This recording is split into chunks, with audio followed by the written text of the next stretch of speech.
여러분, 내가 의지하면서 무려 15년 동안 믿고 살았던 내 남편이 알고 보니 내 남편이 아니었다면, 내 남편이 아니라면 어떠실 것 같나요? 15년 동안 내가 남편이랑 같이 살았는데 알고 보니까 내 남편이 아니야. 뭐 이게 뭐야? 지금으로부터 15년 전 정여인은 강만배라는 한 남자를 만나게 됩니다. 이름은 이해를 돕기 위한 가명입니다. 가명.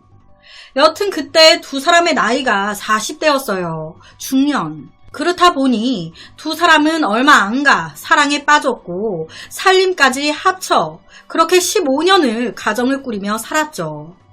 사는데 큰 문제는 없었습니다.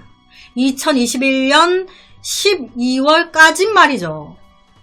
사건의 그날 아내는 충격적인 사실을 하나 알게 됐습니다. 내 남편이 나 몰래 우리 언니와 우리 조카한테 돈을 빌렸다네. 그것도 10만원, 100만원도 아닌 무려 7천만원이나. 이를 알고 정여인 남편한테 따져 물은 거예요. 당신 언제 우리 언니한테 돈 빌린 거야? 조카들한테는 또 왜 빌렸어? 이거 돈 어떻게 갚으려고? 이 말에 남편은요. 아, 그거 별거 아니어가지고 말 안 했었지. 걱정 안 해도 돼. 나 조만간 7천만원 돈 들어오거든? 그걸로 그냥 갚으면 되니까 너무 걱정하지 마. 그런데 갚긴 개뿔 바로 다음날 이 남편 증발하듯 사라졌습니다. 정여인이 모든 걸 알고 캐물은 바로 다음날 잠적 타버린 거예요. 정여인은 벙찔 수밖에 없죠. 남편이 갑자기 집에도 안 들어오고 전화해도 안 받고 뭐야? 답답한 마음에 정여인은 결혼생활 15년 동안 한 번도 만난 적 없었던 남편의 가족들을 찾아갑니다. 안녕하세요. 저 강만배 씨 아내인데요. 남편이 갑자기 연락이 안 돼서요. 그랬더니 이 강만배의 가족들이 에? 누구 아내요? 강만배? 강만배는 내 남편인데요? 에? 이게 무슨 말이야? 내 남편인데 다른 여자가 자기 남편이래. 뭐야? 뭐지? 양다리인가? 두 집 살림했나? 가족인데?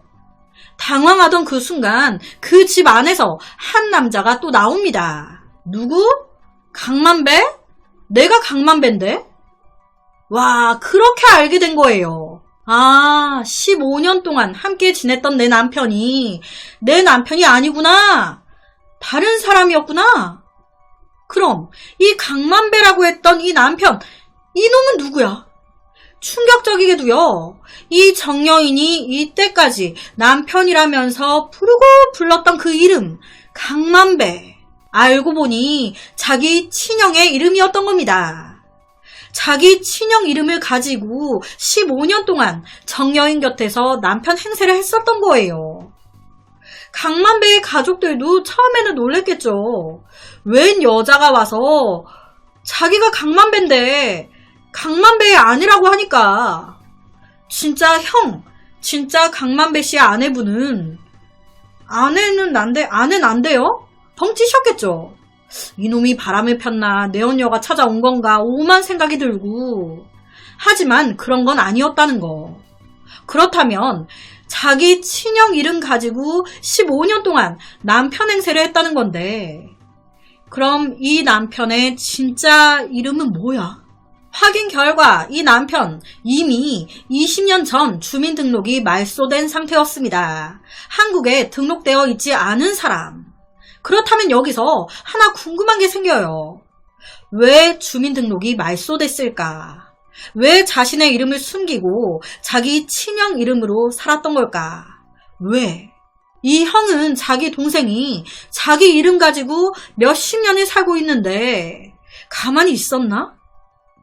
여기서 보통은 주민등록 말소라고 하면 외국으로 장기로 나갔다거나 또 하나는 빚이 있는 거예요. 누군가에게 돈을 빌렸는데 고의로 안 갚거나 사정상 돈을 못 갚았네? 당연히 돈 갚으라고 채권자들이 계속 집에 찾아오고 할 거 아니에요.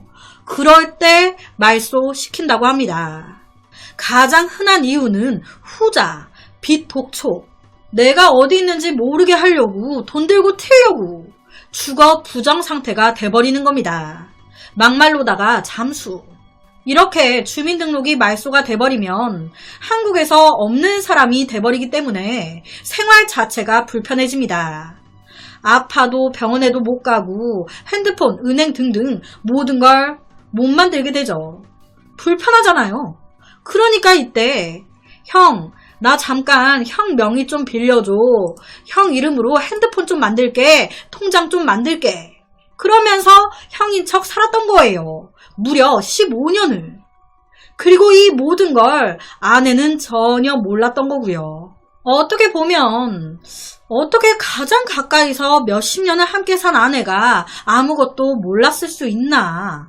속인 남편도 대단하지만 속은 아내도 기가 찬다 하실 분들도 계실 것 같아요. 그런데요 여러분, 사기꾼들이 괜히 사기꾼입니까? 옆에서 제3자로 보면 저걸 왜 속지? 싶은 게 되게 많아요. 그런데 마음 먹고 속이려는 자 앞에서 그걸 추려내는 사람은 진짜 거의 드뭅니다.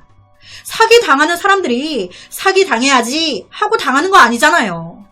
그 사람들도 다 TV 보면서 다른 사람 사기 당하는 거 보면서 에이 바보 저걸 당하냐? 했던 사람들이에요.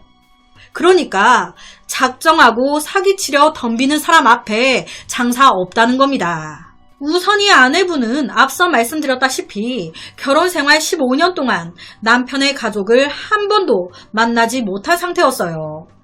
왜? 남편이 철저하게 못 만나게 했으니까. 지금 보세요. 다 드러나게 된 것도 아내가 남편 가족을 만나면서 다 드러났잖아요. 결혼 생활 동안 이 꼴 날까봐 절대 못 만나게 했던 거예요. 가족만 못 만나게 했냐? 그것도 아닙니다. 결혼 생활 15년 동안 한 번도 자기 친구를 소개시켜 준 적도 없었습니다. 거기다 이 아내와 남편은요, 사실상 동거인이었습니다. 사실혼 관계, 혼인신고를 안 한 상태였어요. 이 외에 남편의 공적인 서류 같은 것도 살면서 본 적도 없고, 그리고 15년을 함께 살았어요. 어느 와이프가, 어느 아내가 지금 내 남편이 아닐 수도 있겠다 라고 어느 아내가 뭐 눈꽃만큼이라도 뭐 생각이나 하며 살겠습니까? 누구보다 믿었으니까, 나에게 믿음을 줬으니까 같이 살고 한 거 아니었겠어요? 이런 일이 벌어질 거라고 상상이나 했겠습니까? 드라마에서나 보던 이런 일이 나한테. 이 아내 입장에서는 이 남자한테 15년 동안 속은 거잖아요. 날 철저하게 다 속인 건데. 저는 이거 준비하면서 영화 화차가 계속 생각이 났어요. 내가 사귀고 사랑했던 여자가 알고 보니 이름부터 모든 게 가짜였던 김민희가 나오는 영화인데, 이거의 남자 버전, 중년 버전이 아닌가. 중년 버전. 20년 전부터 주민등록 말소, 여기서 알 수 있듯이 이 사라진 남편 보통 남자가 아니었습니다. 사기를 아내한테만 친 게 아니라요. 알고 보니까 결혼 생활을 하면서 형 이름으로 산 것뿐만이 아닌 공인중개사 이름을 또 빌려가지고 거짓말로 공인중개사 사무실을 차렸네. 그렇게 10년을 해먹었습니다. 공인중개사를 하다 보면 아무래도 건물주도 오고 돈 있는 사람들도 많이 오잖아요. 그런 사람들한테 또 사기치는 거예요. 아, 요새 좋은 부동산이 하나 나왔잖아. 요새 좋은 물건 하나 나왔어. 내가 떼돈 벌게 해줄게. 어떻게 투자 좀 해볼 텨? 이런 식으로 다른 사람들한테 투자 명목으로 돈을 빌립니다. 무려 10억 원을. 확인된 피해자만 14명이나 됐어요. 아, 왜 20년 전 주민등록 말소를 했는지 느낌이 오죠? 아내 포함 이렇게 또 사기치고 아내 가족들에게까지 돈 빌리고 잠수 탄 거예요. 어차피 내 명이 아니고 형 명이라서 나 어디 도망가 버리면 나 못 찾지롱.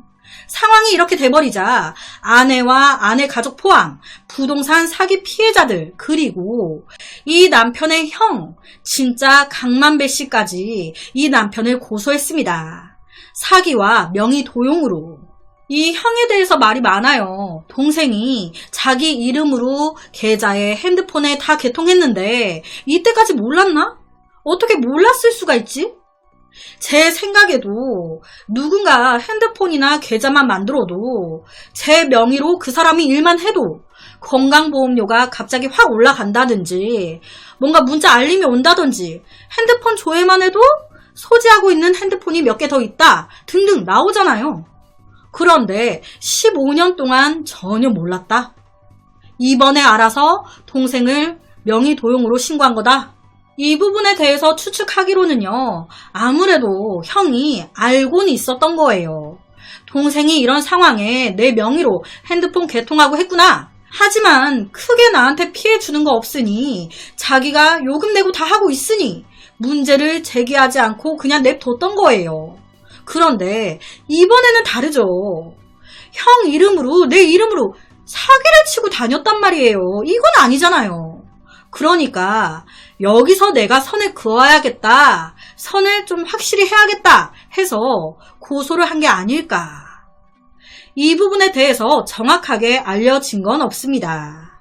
무엇보다 이 아내분이 느꼈을 허탈감과 충격이 어마어마했을 것 같습니다. 15년 전 첫 만남부터 모든 게 가짜였다는 거고 사기치고 그냥 뒤도 안 돌아보고 도망갔어요. 날 사랑하긴 한 건가? 막 이런 생각도 들고 그냥 애초부터 모든 게 돈놀이고 나한테 접근했나? 이런 생각에 정말 사람을 믿기가 두려워질 것 같아요. 참 사람이 사람에게 10만 원만 사기쳐도 되게 예민해지고 그러는데 몇 억, 몇 천을 사기치고 도망을 치면 피해자들은 어떻게든 찾으려고 막 수소문하고 경찰까지 동원이 되잖아요. 그러면 이 사기꾼들은 그걸 다 피해서 도망 다니겠죠. 그런데 그게 보통 일이 아니잖아요. 아무리 말소시켰다 한들 어디 하나 나갈 때도 신경 쓰이고 혹여나 채권자가 있을까봐 두리번 거리게 되고 그런 삶을 계속 살아야 되는 건데 거기다 이제 남편은 형 명의도 못 쓰게 됐단 말이에요. 누구 이름 쓸 거야?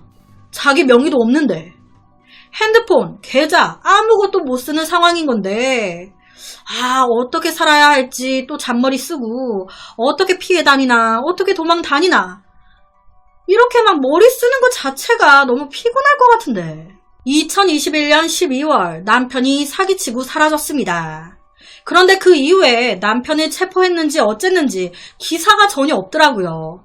그냥 사건에 대한 기사들만 있고 제가 추후에 알게 되면 이 영상에 댓글에 적어 놓도록 하겠습니다. 그래서 오늘은 15년 동안 함께 지낸 내 남편이 내 남편이 아니었던 영화 화차의 중년 남자판 진짜 별의 별 사건이 다 있죠.